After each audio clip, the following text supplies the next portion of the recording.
খাদ্যবান্ধব কর্মসূচির আওতায় আগামী মার্চ ও এপ্রিল মাসে দেশের ৫০ লাখ পরিবারকে ১৫ টাকা কেজি দরে ৩০ কেজি করে চাল দেওয়া হবে।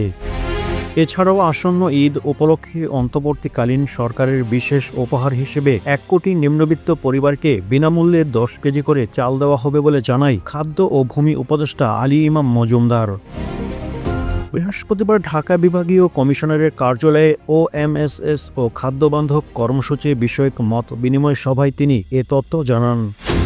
এ সভায় সভাপতিত্ব করেন ঢাকার বিভাগীয় কমিশনার শরীফুদ্দীন আহমেদ চৌধুরী। খাদ্য উপদেষ্টা জানান, রমজান মাসে নিম্ন আয়ের মানুষদের মধ্যে বরাদ্দকৃত চাল যথাযথভাবে বিতরণ নিশ্চিত করতে জেলা প্রশাসকদের কঠোর মনিটরিং করার নির্দেশ দেওয়া হয়। তিনি বলেন, সরকারের দেওয়া খাদ্য সামগ্রীর সঠিক উপকারভোগীর কাছে পৌঁছাতে নিয়মিত মোবাইল কোর্ট পরিচালনার প্রয়োজনীয় ব্যবস্থা নিতে জেলা প্রশাসককে পরামর্শ দেওয়া হয়। সভায় ওএমএস এবং খাদ্যবান্ধব কর্মসূচির বাস্তবায়নে স্থানীয় পর্যায়ে বিভিন্ন সমস্যার কথা তুলে ধরেন জেলা প্রশাসক।